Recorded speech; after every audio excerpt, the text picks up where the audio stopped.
Épître de Paul à Tite, chapitre 3.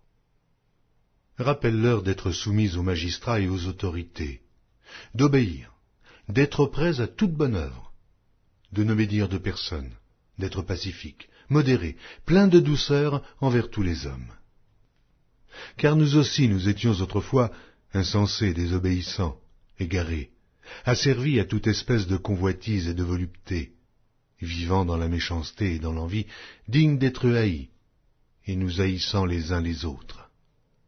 Mais lorsque la bonté de Dieu notre Sauveur et son amour pour les hommes ont été manifestés, il nous a sauvés, non à cause des œuvres de justice que nous aurions faites, mais selon sa miséricorde, par le baptême de la génération et le renouvellement du Saint-Esprit, qu'il a répandu sur nous avec abondance par Jésus-Christ, notre Sauveur, afin que, justifiés par sa grâce, nous devenions, en espérance, héritiers de la vie éternelle.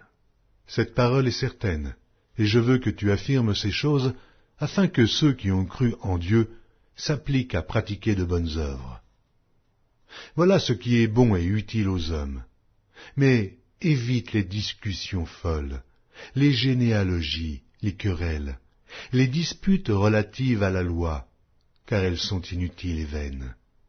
Éloigne-toi, après un premier et un second avertissement, de celui qui provoque des divisions, sachant qu'un homme de cette espèce est perverti, et qu'il pêche en se condamnant lui-même.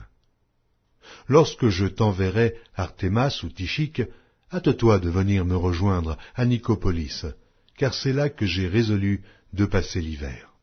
Aie soin de pourvoir au voyage de Zénas, le docteur de la loi, et d'Apollos, en sorte que rien ne leur manque.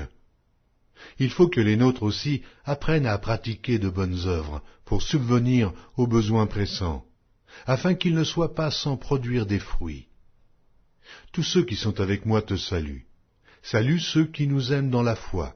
Que la grâce soit avec vous tous.